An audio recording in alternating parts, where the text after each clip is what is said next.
Hello everyone, कैसे हैं आप लोग। आज है 30 दिसंबर 2020। आज मैं आपको 2018 का पेपर सॉल्व आउट कराने जा रही हूँ। ये एनटीपीसी और रेलवे के लिए बहुत महत्वपूर्ण है।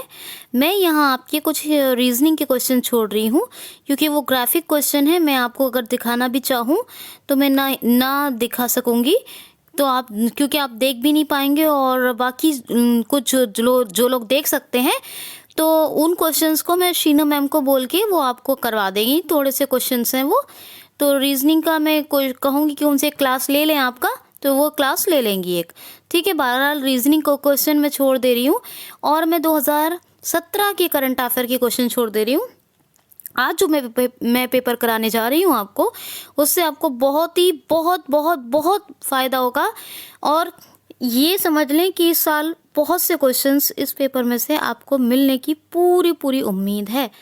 तो वीडियो को कंप्लीट सुने और क्यूसीएल को ज़रूर सब्सक्राइब करें। मेरी मेहनत बहुत ज़्यादा हर वीडियो में लगी होती है और ख़ासतौर पे इन वीडियोस में तो बहुत ही ज़्यादा लग रही है। हर वीडियो बहुत मेहनत से बना होता है। तो आप मुझे थैंक्स बोलना चाहते हैं तो लाइक शेयर करें और प्यारे से कमेंट्स करके ज़रूर बताया करें वीडियो कैसा लगा। और जिन लोगों का कल का वीडियो पेंडिंग है प्लीज़ वो भी ज़रूर सुन लें। ठीक है, चलिए स्टार्ट करते हैं। क्वेश्चन नंबर 1 है ट्रांसअर्डेंस जीवनी किस व्यक्तित्व पर लिखी गई है। ट्रांसअर्डेंस जीवनी किस व्यक्तित्व पर लिखी गई है। तो इसका सही आंसर है डॉक्टर एपीजे अब्दुल कलाम। इनकी लाइफ स्टोरी यानी जीवनी लिखी गई है और किस नाम से, ट्रांसटेंस या ट्रांसअर्डेंस के नाम से। नेक्स्ट क्वेश्चन लेते हैं। क्वेश्चन है चश्मे-शाही मुगल बाग। चश्मे-शाही मुगल बाग भारत में किस जगह पर स्थित है। तो सही आंसर है कश्मीर। कहाँ? कश्मीर। चश्मे-शाही ये मुगल बागों में से एक है और ये कश्मीर में स्थित है। क्वेश्चन अगला ध्यान से सुनिए। अगर किसी वाहन की क्षमता 50% है और वो अपना आउटपुट 4500, एक मिनट दोबारा से सुनिए। अगर किसी वाहन की क्षमता 50% है और यदि वो अपना आउटपुट 4500 जूल के हिसाब से दे रहा है तो कुल ऊर्जा की क्षमता क्या होगी। तो इसमें क्या होता है कि जैसे 50% है तो 50% है तो इसका मतलब इसमें जो दुगना हो जाएगा। इसमें क्या होता है, जैसे 50% है तो उसमें 100 करेंगे तो ये 9000 हो जाएगा, 4500 का 9000 हो जाएगा। और फिर से उसका जब आउटपुट निकालेंगे तो ये 4500 जवाब इसका आएगा। ये थोड़ा मैथ्स का क्वेश्चन है, थोड़ा सा कंफ्यूजिंग है, लेकिन फिर भी इसमें क्या होता है कि जब भी हम आउटपुट और जूल 4500 जूल है तो जो जूल में जो हम एनर्जी को काउंट करते हैं तो उसमें डबल हो जाता है। यही इसका लॉजिक है। ठीक है, चलिए नेक्स्ट क्वेश्चन देख लेते हैं। बायोलॉजी का क्वेश्चन है विदलन विभाजन में कौन सा कथन सत्य है। विदलन विभाजन के लिए कौन सा कथन सत्य है। तो मैं आपको सही बात बता रही हूँ, फिर इसमें कैसे दे रखे थे ऑप्शन वो बता दूंगी एक बार। तो इसमें कोशिका का आकार घटता है, ये सही है। तो इसी को उसमें दे रखा था, उसमें बहुत तरह से कोशिका का आकार घटता है, कोशिका का आकार बढ़ता है और बहुत तरीके से ऑप्शन दे रखे थे, पर सही क्या है, कोशिका का आकार घटता है, ये सही है। ये विदलन विभाजन के संबंध में सत्य कथन बताना था। ठीक है, ये इसमें सही है। कोशिका का आकार, कोशिका समझते हैं ना, इंग्लिश में देखिएगा कोशिका को क्या कहते हैं, सब जानते हैं। ठीक है, बस देखने की ज़रूरत है, तो इंग्लिश हिंदी दोनों में लर्न हो जाएगा। अब ज़रा एक बात ध्यान से सुनिए। देखिए इसमें क्या है कि एक क्वेश्चन है जिसमें मैं आपको किस तरह के क्वेश्चन आ सकते हैं, क्वेश्चन पढ़ना यहाँ बहुत मुश्किल है मेरे लिए, तो मैं आपको बता सकती हूँ।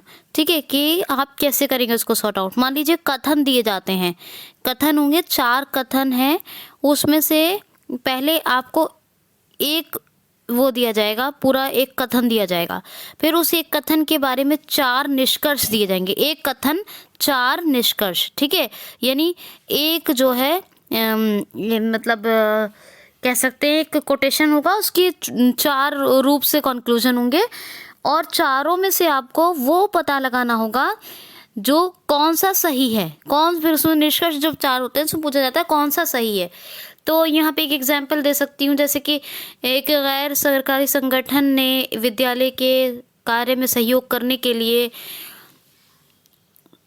और लोगों में जागरूकता बढ़ाने के लिए वयस्कों के लिए एक 200 मीटर की दौड़ का आयोजन किया है।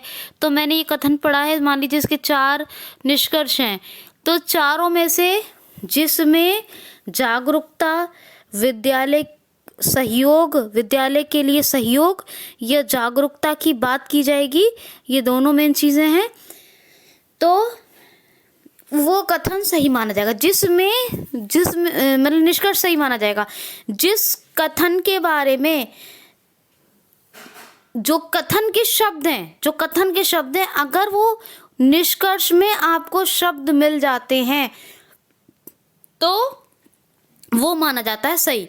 जैसे कि मैंने कहा एक गैर सरकारी संगठन ने विद्यालय के कार्य में सहयोग करने के लिए और वयस्कों में जागरूकता उत्पन्न करने के लिए एक 200 मीटर की दौड़ का आयोजन किया है ना। तो ये विद्यालय के कार्य में सहयोग, इन विद्यालय को सहयोग देने से बात है, तो ये ज़रूर मिलना चाहिए। और एक मिलना चाहिए जागरूकता, मेन चीज़ हो रही है, इसलिए 200 मीटर की दौड़ का आयोजन किया है। या 2 तो ये होगा, तीसरा कुछ गैर सरकारी संगठन, तो 2 कथन सही है, 1 सही है, 3 सही है, 1 और 2 सही है, इस तरीके से पूछा जाएगा। तो जो हमेशा याद रखिएगा, जो कथन के शब्द निष्कर्ष में मिलेंगे, जो मतलब जो आपका कथन है उसके जो शब्द मिलेंगे निष्कर्ष में, तभी जाके वो कथन सही होगा। इस तरह के क्वेश्चन आते हैं, बहुत टफ होता है, मैंने एग्जाम्पल देख के आपको यहाँ समझाया है, ठीक है, समझाया है, समझ गए ना। ओके जी। अब देखिए, एक तरह के क्वेश्चन ऐसे आते हैं मैथ्स में कि मान लीजिए एक परसेंटेज के क्वेश्चन आते हैं, जैसे कि 5% और 6% पे इसने 5%, मान लीजिए, अब उसमें क्या दे देते हैं कि एक इस तरह का क्वेश्चन आएगा,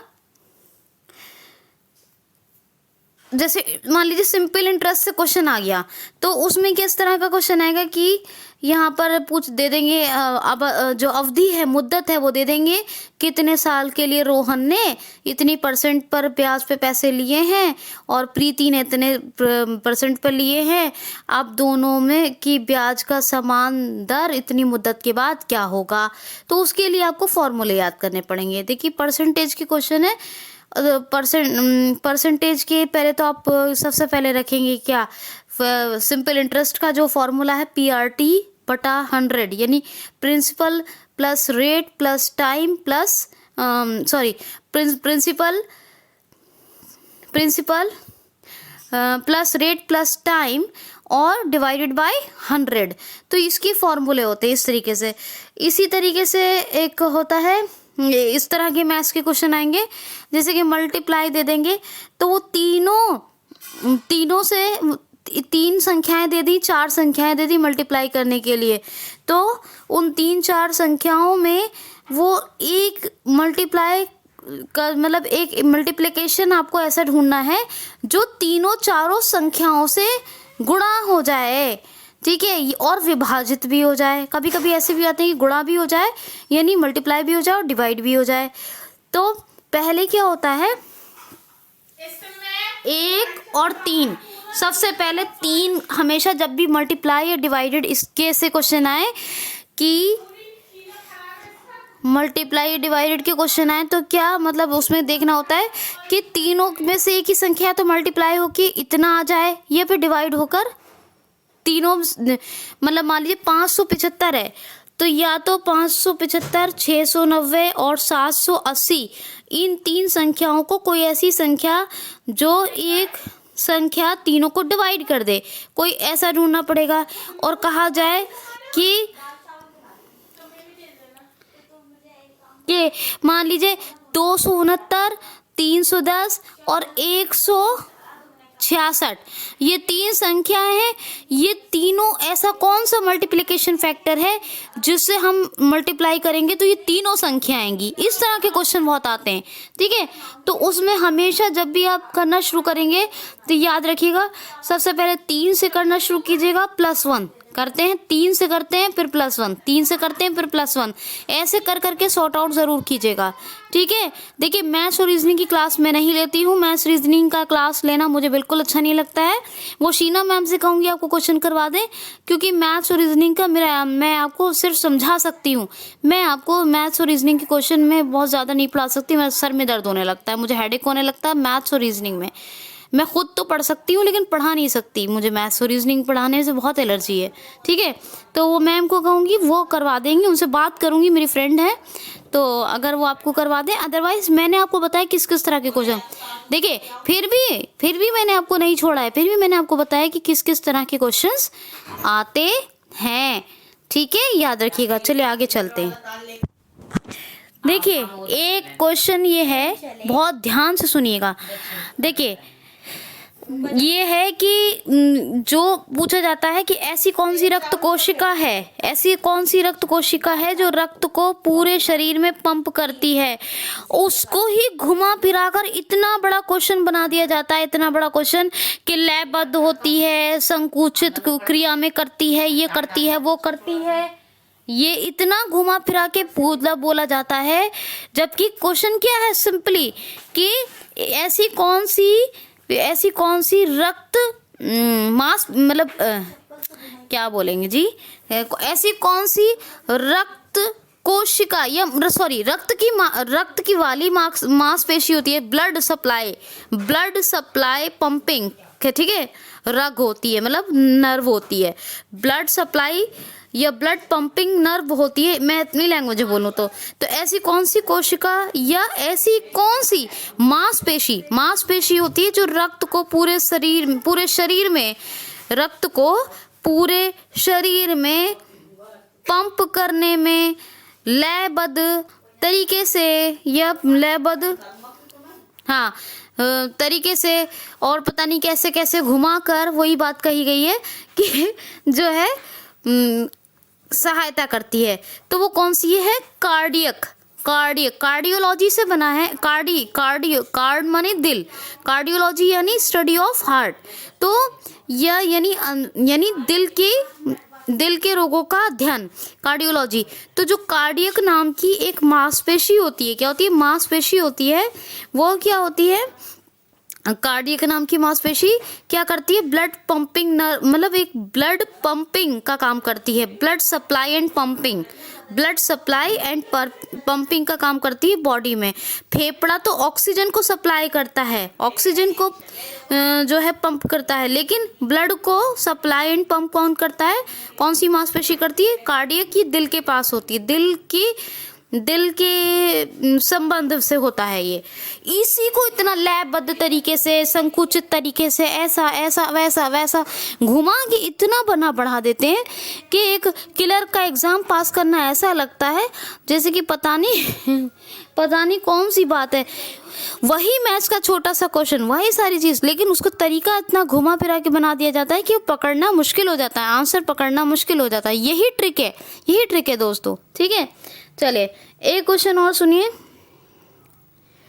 अच्छा देखिए, इसका फॉर्मूला याद कर लीजिएगा, कभी कभी पूछा जाता है सोडियम का क्या है, Na है, ठीक है, हाइड्रोजन का H है, O2 ऑक्सीजन का है, ये क्लोरियम का क्या है, है ना, और क्लोरीन का क्या है ना, और कैल्शियम का क्या है, मतलब इन सब के सिंबल्स एंड फॉर्मूले प्लीज याद कर लीजिएगा। सिंबल्स एंड फॉर्मूले याद नहीं करेंगे, साइंस के क्वेश्चन नहीं कर पाएंगे। क्या नहीं कर पाएंगे, साइंस के क्वेश्चन नहीं कर पाएंगे।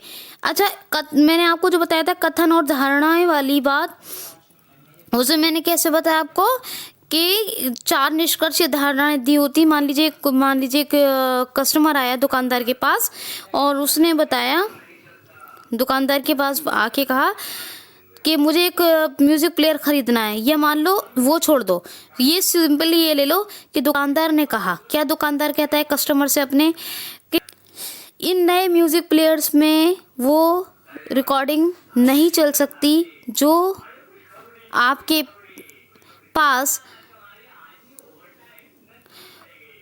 उपस्थित है, या आपके पास जो रिकॉर्डिंग है वो इन नए म्यूज़िक प्लेयर्स में समर्थित नहीं है। कुछ भी करके घुमा के वही बात कह दी जाएगी। तो यानी कि अब बात क्या होगी, अब जो निष्कर्ष आएंगे, जो धारणाएं आएंगी, उसमें क्या क्या आएगा कि यानी कि वो जो ये नए म्यूज़िक प्लेयर है जो बिक रहे हैं, इसका मतलब वो कोई म्यूज़िक प्लेयर खरीदने आया है वो कस्टमर। दूसरी बात ये है कि जो खरीदने आया है कस्टमर, तो ये वाली बात भी आएगी, म्यूज़िक है ना, ये भी एक निष्कर्ष आएगा, एक धारणा आएगी। और एक ये भी आएगा उसमें कि मतलब वो रिकॉर्डिंग जो है वो इस टाइप की है जिसको वो सपोर्ट नहीं करते, ये म्यूज़िक प्लेयर उसको सपोर्ट नहीं करते। ठीक है, इस टाइप की म्यूज़िक प्लेयर है, इस टाइप का टेप है वो जो भी है। ठीक, तो इस तरह के मैंने एक एग्जाम्पल दिए। दोस्तों ये कुछ शुरू के क्वेश्चन है जो मैं आपको ये रास्ता दिखा रही हूँ। अभी तो आपको क्वेश्चन करवाना शुरू भी नहीं किए, अभी तो मैंने आपको क्वेश्चन आंसर करवाना शुरू भी नहीं किया। अभी तो मैं आपको बता रही हूँ कि मुश्किलें कैसी कैसी हैं, क्या मुश्किलें कैसी कैसी हैं, तो ये समझना है आपको, सारे हिंट्स दिए हैं। क्वेश्चन है आयुष्मान भारत योजना किससे संबंधित है, तो ऑप्शन है स्वास्थ्य। किससे संबंधित है, स्वास्थ्य। अच्छा देखिए, मैथ्स के क्वेश्चन इस तरीके से बहुत आते हैं कि ग्राफिंग करनी होती है, उसमें रेक्टेंगल, उसमें एंगल होते हैं, त्रिभुज, चतुर्भुज, इसके उसके, तो ये सब आप प्लीज़ थोड़ा सा, इसके बहुत ही सिंपल होता है। देखिए रेशियो प्रोपोर्शन का क्वेश्चन बहुत आएगा, और इसके अलावा जो आपकी थोड़ा बहुत 6 से लेकर 10th तक का मैथ्स बेसिकली आप लोग प्लीज़ स्कूल की किताबें लेके ज़रूर पढ़ लें, क्योंकि सारे क्वेश्चन इन्हीं में से इतने घुमा फिरा के मतलब पूछे जाएंगे कि मैं आपको अगर बताना भी चाहूँ तो मेरे लिए बहुत मुश्किल है, मैं पढ़ के सुना नहीं सकूंगी क्वेश्चंस को, इतना डिफिकल्ट है वो मैथ्स और रीजनिंग के क्वेश्चन पढ़ के बताना। नेक्स्ट क्वेश्चन है हाल ही में current affair, oh my God. Next question देखिए, मैकमोहन रेखा है भारत श्रीलंका के बीच, भारत बांग्लादेश के बीच, भारत चीन के बीच, भारत पाकिस्तान के बीच, तो भारत और चीन के बीच। मैकमोहन हमेशा बताती हूँ, रेड क्लिफ किस किस के, India Pakistan, McMahon India China, और Pakistan Afghanistan Durand line, North Korea South Korea 38 parallel, US Canada 49 parallel, India Maldives 8 degree channel, ये तमाम याद रखिए। और इंडिया और श्रीलंका के बीच कौन सा है, तो वो है पाक जल डमरू मंडल। ठीक है, याद रखिए। एक क्वेश्चन है, टीकाकरण बच्चों के लिए काफ़ी लाभदायक हो सकता है और इससे बच्चे बहुत सारे अनजाने और भयभीत रोगों से सुरक्षित रहते हैं। ठीक है, तो अब ये कथन है, अब इसकी 4 धारणाएं दी जाएंगी, तो जाहिर सी बात है टीकाकरण बच्चों के लिए अच्छी चीज़ है। ठीक है, तो अगर कोई नेगेटिव किसी भी धारणा या निष्कर्ष में नेगेटिव बात की जाएगी तो इसका मतलब वो गलत है, क्योंकि टीकाकरण अच्छी चीज़ है। अगर ये भी कहा जाएगा कि ये काफ़ी महंगे होते हैं मगर ये बच्चों के लिए बहुत सुरक्षित हैं, और वही है, तो क्योंकि ये महंगे कह दिया है उसने, महंगा है तो क्या है, लेकिन रोगों से तो सुरक्षित रखता है ना, तो इसलिए जिस धारणा में कोई नेगेटिव बात की जाए समझ जाइएगा कि ये कथन सही नहीं है। कथन वही सही है जिसमें उसके शब्द मिले उसके निष्कर्ष में, और कोई नेगेटिव बात उसके जो कथन दिया गया है, कोई नॉलेजेबल कथन, तो कोई नेगेटिव बात ना मिल रही हो, वही धारणा वही निष्कर्ष सही होता है। कथन कई प्रकार से आते हैं, इसीलिए मैंने आपको बताया है। ठीक है, आगे चले। क्वेश्चन है घर्षण बल द्वारा किया गया कार्य कैसा होता है। घर्षण बल के द्वारा किया गया कार्य कैसा होता है, तो घर्षण बल, जब आप चलते हैं ना, मूव करते हैं, वही होता है घर्षण बल। तो घर्षण बल यानी एक पैर पीछे रखते हैं, एक आगे रखते हैं, तो क्या होता है, एक आगे रखते हैं एक पीछे रखते हैं, फिर उस मतलब देखिए मैं आपको बताती हूँ, जैसे कि मान लीजिए आपने लेफ्ट पैर अपने सीधे पैर से आगे रखा, तो कभी भी आप उसके बराबर राइट पैर आप उससे आगे ही रखेंगे, तो फिर जो लेफ्ट पैर रखेंगे Swipe up with 2 fingers to answer. Swipe down with 2. Selected. 9 1 9 8 3 9 1 2 6 9 3 9.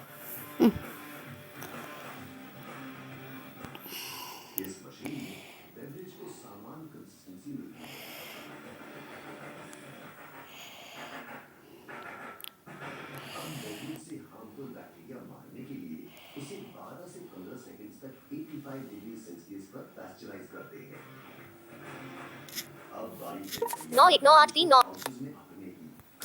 Pause recording button तो आप सुने मेरी बात, Activate. ठीक है।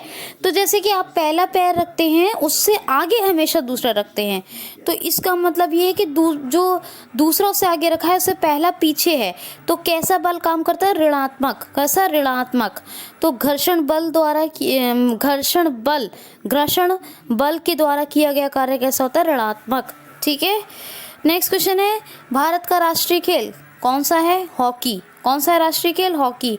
एक और क्वेश्चन ध्यान से सुनिए, यहाँ पर आपको पता लगाना है भारत का लोकप्रिय खेल कौन सा है। ये तो राष्ट्रीय खेल हॉकी है, लेकिन लोकप्रिय खेल कौन सा है? क्रिकेट है। कौन सा है? पता लगाइए। ठीक है। क्वेश्चन सुनिए, वाइल्ड जूस कहाँ से निकलता है? अपनी लैंग्वेज में करवाऊंगी, हिंदी बहुत टफ होती है और ज़्यादा इंग्लिश भी आपके लिए टफ है, इजी लैंग्वेज में करवाऊंगी। वाइल्ड जूस कहाँ से निकलता है? तो लीवर से। कहाँ से? लीवर। इसको हिंदी में कहते हैं यकृत। कहाँ? यकृत। मान लीजिए ये क्वेश्चन आ जाए कि वाइल्ड जूस स्टोरेज कहाँ होता है, उसका भंडार, मतलब स्टोरेज समझते हैं ना, तो स्टोरेज कहाँ होता है? तो गॉल ब्लैडर यानी पित्ताशय में, पित्त की थैली में, तो गॉल ब्लैडर में। ठीक है। लीवर से निकलता है, याद रखिएगा, साइंस क्वेश्चन है। क्वेश्चन है, रॉबर्ट हुक डिस्कवर, यानी रॉबर्ट हुक एक साइंटिस्ट हैं, इन्होंने किसकी खोज की थी? तो एक कोशिका की, यानी कोशिका, अभी हिंदी में बताया था, इसको इंग्लिश में कहते हैं सेल। सेल की खोज की थी, लेकिन इन्होंने डेड सेल की यानी मृत कोशिका की खोज की थी। और अगर आपसे ये पूछ लिया जाए कि लिविंग सेल की खोज किसने की थी, लिविंग यानी जीवित कोशिका की खोज किसने की थी, तो एंटोनियो ल्यूवेनहॉक ने। एंटोनियो ल्यूवेनहॉक ने, ठीक, माफ कीजिए, हुक ने, एंटोनियो ल्यूवेनहुक ने। ठीक है। और रॉबर्ट हुक ने किसकी की थी? मृत कोशिका की, याद रखिएगा। अच्छा, नेक्स्ट क्वेश्चन है, ऐसा कौन सा ब्लड ग्रुप है जो सभी ब्लड ग्रुप से, सारे ब्लड ग्रुप्स से ब्लड यानी रक्त, ब्लड मतलब ले सकता है? आसान लैंग्वेज में सुनिए, ऐसा कौन सा रक्त समूह है जो सभी से ब्लड ले सकता है, रक्त ले सकता है? तो है AB positive. AB positive blood वाले किसी से भी ब्लड ले सकते हैं, किसी से भी। ठीक है। AB पॉजिटिव वाले सभी से ब्लड ले सकते हैं, इनको कहते हैं सर्वग्राही। क्या कहते हैं हिंदी में? सर्वग्राही। और क्वेश्चन पूछ ले जाए कि ऐसा कौन सा यूनिवर्सल ब्लड डोनर, सर्वदाता, क्या कहेंगे? सर्व रक्तदाता, यानी सर्वदाता का ये सर्वदाता यानी यूनिवर्सल ब्लड डोनर कौन सा है? तो O नेगेटिव। कौन सा है? O negative. नेक्स्ट क्वेश्चन है, बुझा हुआ चूना कौन सा होता है? तो देखिए, वैसे होता है चूने का फॉर्मूला कैल्शियम ऑक्साइड। क्या होता है? Calcium oxide. लेकिन जब इसमें पानी मिला दिया जाता है तो ये हो जाता है कैल्शियम हाइड्रोक्साइड। क्या होता है पानी मिलने के बाद? Calcium hydroxide. तो कैल्शियम हाइड्रोक्साइड कहते हैं बुझे हुए चूने को, कैल्शियम हाइड्रोक्साइड, यानी CaHO3, O की पावर 3, CaH की पावर 3 या CaHO3। ठीक है। ये सारे सिंबल्स एंड फॉर्मूले याद कर लीजिएगा। क्वेश्चन है, अगर किसी को मायोपिया हो तो, अगर किसी को मायोपिया यानी निकट दृष्टि दोष, क्या कहते हैं? निकट दृष्टि दोष, मायोपिया कहते हैं इंग्लिश या साइंस में इस बीमारी को। तो हो तो जो आंखों में आकृति यानी प्रकाश की किरणें जाएंगी वो कहाँ कन्वर्ज होंगी? तो सुनिए, होता क्या है, एक हेल्दी आई होती है, एक ह्यूमन आई। हेल्दी आई कौन सी होती है? कॉन्वेक्स लेंस होता है हमारी आंखों में, उत्तल लेंस, इसमें प्रकाश की किरणें जाती हैं और रेटिना पे इमेज बनाती हैं। ठीक है। रेटिना पे इमेज बनाती हैं, लेकिन इसमें ये हेल्दी ह्यूमन आई के साथ होता है। अब होता क्या है, जो हेल्दी ह्यूमन आई नहीं होती, जिनको निकट दृष्टि दोष होता है, मायोपिया जो पूछा गया, निकट दृष्टि दोष, ठीक है, पास की नज़र कमज़ोर होती है उनकी। तो मान लीजिए उनका क्या होता है, ये उनके जो कॉन्वेक्स लेंस है ना, उसका साइज़ बढ़ जाता है, तो जैसे ही प्रकाश की किरणें, जैसे ही इमेज आती है, जैसे लाइट्स, प्रकाश की जो लाइट पड़ती है, मतलब प्रकाश पड़ता है, रोशनी पड़ती है, लाइट पड़ती है, जैसी इमेज बनती है, तो वो इमेज पहले ही कन्वर्ज हो जाती है। कहाँ मर्ज नहीं, कन्वर्ज हो जाती है। कहाँ कन्वर्ज होती है? कॉन्वेक्स लेंस पे। तो वो रेटिना से दूर उसकी इमेज बनती है आँख में। रेटिना से दूर कहाँ बनेगी? कॉन्वेक्स लेंस में। तो अगर ये पूछा जाए कि कहाँ आकृति या कहाँ प्रकाश की किरणें सिमटती हैं, मायोपिया में दोष, कौन सा दोष है? निकट दृष्टि दोष में, तो कॉन्वेक्स लेंस पर। नेक्स्ट क्वेश्चन है यूआरएल की फुल फॉर्म बताइए। यूआरएल की फुल फॉर्म आप लोग खुद पता कर सकते हैं, इसमें कोई वो नहीं। यूआरएल कॉपी करते हैं हम लोग, दिन भर यूआरएल का काम करते हैं, तो यूआरएल की फुल फॉर्म बतानी है आपको, खुद से बताइएगा। नेक्स्ट क्वेश्चन है इनमें से कौन सा ब्राउज़र नहीं है? तो आपको बहुत सारे ऑप्शन दिए जाते हैं, ब्राउजिंग से बहुत क्वेश्चन आते हैं, तो ब्राउज़र कौन सा नहीं है इनमें से, ये आपको खुद पता लगाना होगा। मैं ब्राउज़र्स के नाम बता देती हूँ। माइक्रोसॉफ्ट एज है, ओपेरा है, मिनी ओपेरा है, सफारी है, क्रोम है, इंटरनेट एक्सप्लोरर है, सफारी, हाँ बता दिया, मोज़िला है। तो ये सभी ब्राउज़र्स के नाम याद कर लेते हैं। अगर कोई ब्राउजिंग से क्वेश्चन आता है तो आप समझ जाइएगा कि इनमें से ये ब्राउज़र नहीं है, क्योंकि बहुत सारे ब्राउज़र्स के नाम मैंने आपको बता दिए। तो ऐसे दे देंगे मिनी ओपेरा, सफारी, क्रोम, और एक ऑप्शन कोई और डाल देंगे। तो इसी तरह आप सभी ब्राउज़र्स, क्योंकि ब्राउज़र्स के नाम भी पूछ लिए जाते हैं, नहीं है तो ब्राउज़र के नाम पता होंगे तभी बता सकते हैं कि ये ब्राउज़र नहीं है। नेक्स्ट क्वेश्चन है कंप्यूटर साइंस का है ये भी, ओह गॉड। नेक्स्ट क्वेश्चन है, हाँ, HTTP की फुल फॉर्म बताएं। HTTP की तो हाइपर टेक्स्ट ट्रांसफ़र प्रोटोकॉल, आपको सिर्फ URL की देखनी है, ठीक है। चलिए आगे चलते हैं। क्वेश्चन देख लीजिए। कभी कभी पूछा जाता है खट्टी चीज़ों का pH लेवल, अम्ल चीज़ों का pH लेवल। तो pH लेवल जो पूछा जाता है उसमें आप याद रखिएगा वो न्यूट्रल से कम होता है। अब ये कुछ भी पूछा जा सकता है, लेमन का पूछ लें, किसी का भी। तो अम्ल यानी खट्टी चीज़ों का जो pH लेवल है वो न्यूट्रल से कम होता है। तो अब आप पढ़ के जाइएगा कि न्यूट्रल क्या होता है, न्यूट्रल से ज़्यादा क्या होता है, न्यूट्रल से कम क्या होता है। तो हमेशा न्यूट्रल से कम होता है खट्टी चीज़ों का pH लेवल, ठीक है, ये याद रखिएगा। नेक्स्ट क्वेश्चन है अगर निकट दृष्टि दोष है तो कौन सा लेंस हमें प्रयोग करना पड़ेगा जिसके कारण हमारी आँख में कन्वर्ज होने वाली सभी प्रकाश किरणों में कुछ राहत मिल जाए। तो इसके लिए हमें ये करना होगा, देखिए अभी आपको बताया था कॉन्वेक्स लेंस पे ही कन्वर्ज हो रही हैं सारी जो भी प्रकाश की किरणें आ रही हैं। और हेल्दी ह्यूमन आई में क्या होता है, रेटिना पे कन्वर्ज होती थी। तो अभी क्या करना पड़ेगा, कॉन्वेक्स लेंस यानी उत्तल लेंस, अब हमें इनको कन्वर्ज हो रही है तो डाइवर्ज करना है। कन्वर्ज से डाइवर्ज करना है, तो डाइवर्ज के लिए हम क्या करेंगे, अवतल लेंस लगाएंगे। अवतल लेंस यानी कॉनकेव लेंस।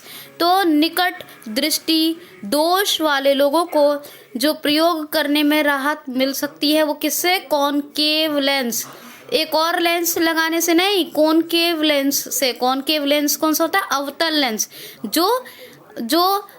जिसका जो आकार बढ़ जाता है कॉन्वेक्स का तो वो कन्वर्ज करता है। तो ये कॉनकेव क्या करेगा, अवतल लेंस क्या करेगा, इसको डाइवर्ज करेगा, ठीक है, याद रखना। नेक्स्ट क्वेश्चन है, ये क्वेश्चन आता है बहुत ज़्यादा साइंस का कि जीवाणु से, बैक्टीरिया से होने वाली डिजीज़ यानी बीमारियां कौन सी हैं। तो आपको पढ़ के जाना होगा कि वायरस से होने वाली बीमारियां कौन सी हैं, और जैसे कि वायरस से होने वाली बीमारियां कौन सी हैं, और वायरस हो गया, और क्या जी, हाँ, बैक्टीरिया से होने वाली बीमारियां कौन सी हैं। तो बैक्टीरिया से कौन कौन सी होती है, जैसे टीबी है, टाइफाइड है, लेप्रोसी है, ट्यूबरक्लोसिस, ये सब बैक्टीरिया से होने वाली हैं। और ये खसरा है या फिर ये सब ये चिकन पॉक्स फॉक्सी और बहुत सारी जो बीमारियां हैं जो मैं आपको यहाँ बताऊंगी, लिस्ट तो बहुत लंबा हो जाएगा। तो आपको बीमारियों के लिए देखना पड़ेगा कि जो डिजीज़ हैं वो डिजीज़ कौन सी वायरस से होती हैं, कौन सी बैक्टीरिया से होती है, ये आपको एक यूनिट खुद से पढ़ना पड़ेगा। ठीक है, तो आपको ये क्वेश्चंस बहुत आते हैं कि बैक्टीरिया से कौन सी डिजीज़ होंगी और वायरस से कौन सी होंगी, तो इसको पढ़ के जाइएगा। ठीक है, आगे चलते हैं। अच्छा, क्वेश्चन आता है, एक बहुत ज़रूरी क्वेश्चन आता है कि जैसे कि रोगों के नाम पूछ ले जाते हैं। जैसे होता है कि हीमोफीलिया किससे होता है, तो विटामिन के की कमी से, मतलब विटामिन के की कमी से थक्का नहीं जमता और उसी से हीमोफीलिया होता है। और एक पूछा जाता है बेरी रोग किससे होता है, तो विटामिन B1 की कमी से। किससे? विटामिन B1 की कमी से। तो ये क्वेश्चन इस टाइप के आएंगे। अब इनके पूछ लिए जाते हैं साइंटिफिक नेम।